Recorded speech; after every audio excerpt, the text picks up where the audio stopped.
Mick, thank you for doing it. Are you surprised by how this has unfolded to this date? No, Chris, what I'm surprised by is actually how much I agreed with the last 5 minutes of what you just said. I thought it was one of the most even. This isn't working. This isn't working. I know. You made a lot of sense, Go ahead. and I'm not surprised by this. Look, I'm here in Washington D.C., and as politicized as this nation is right now, it doesn't surprise me that a DA in Manhattan and a Democrat stronghold is going after Donald Trump. They just almost can't help themselves to go after this guy. But no, I'm not surprised. Am I surprised he put out a tweet over the weekend, or a truth, or whatever that is? I'm a little surprised it didn't take the word peaceful into account. If he puts that one word in there, he probably washes his hands of anything that happens after that. But he didn't do that. And I don't think there's going to be any protests if he's arrested. But if there are and they turn violent, what's he going to say this time? I mean, on January 6th, he could say, oh, I didn't think they were going to do anything crazy. But now with January 6th, firmly established as president, he could be in even more trouble from those tweets than anything else. So am I surprised? No, because it's Donald Trump and American politics in 2023. But that doesn't mean it makes me happy. Chris Stirewalt, look, Democrats, Republicans, all about playing to the base. But what should be the concern here for Democrats in terms of what they think is good fortune if he gets indicted?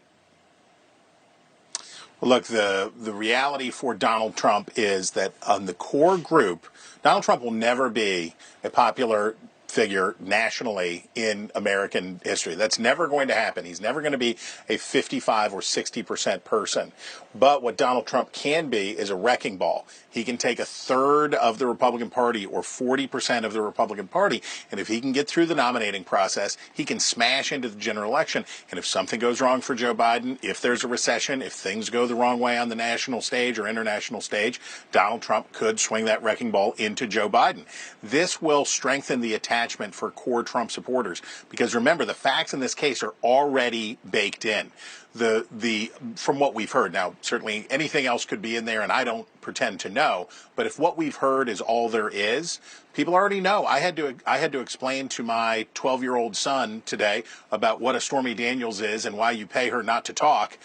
These are not fun conversations to have for the persuadable nation, but for that core group of Trump supporters, this will attach them even stronger and makes Trump more dangerous in that way for Democrats.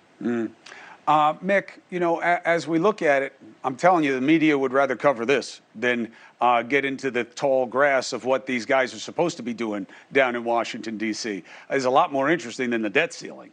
And therefore, there's going to be energy behind this, no matter how it goes. And I'm sure, as to borrow from Chris Stirewalt's analysis about this, they should be asking for a rocket docket and get this going as fast as possible to see what's there and what isn't. I think that Bragg is going to want that, and I think that Trump, frankly, is going to want that. However, politically, I am very interested in how Governor DeSantis, it was clear that he wasn't expecting to get dragged into it. It was a bogus, it was a ruse, what Trump threw out there, just as it was when he did it to Pence, but it worked. Had DeSantis on his heels for a second. But his line of, enough with this guy. I hold all the same positions, but look what he does to us. Look what we have to defend now. And he lost to Biden. I can beat him. Is that the secret sauce for DeSantis? I think it's the secret sauce for anybody running against Trump. I think DeSantis is probably in a better position to deliver that message than anybody else. It's essentially, look, I've got the same policies as Trump. I'm Trump without the baggage, right? That's what they're all going to try and be pitching, because the policies were very successful. I think, DeSantis has done a decent job of sort of staying out of this. The only reason he's sort of been dragged into it, number one, Trump obviously said something about him.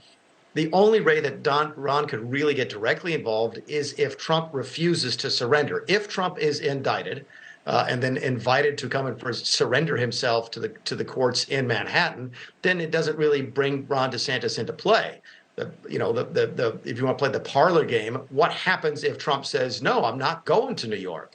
And then Ron DeSantis is somehow, brought to the forefront as whether or not he's going to help law enforcement bring a Florida resident to court in New York. Look, I think DeSantis has done as good a job as anybody. Trump clearly has his designs on DeSantis, and it's not easy to stand up under that sort of attack. The accusations about some of his activities in the past and so forth, probably unfounded, but anything Donald Trump says gets a lot of attention. So I think DeSantis has done as good a job as any, and if he manages to keep this up, he might have a chance against Trump in a primary. But I agree with what you and Chris have said, which is that I think Trump is still the smart money to win the Republican primary because he's got that 35 to 40% of the base that's going to vote for him every time. Hey, thank you for watching.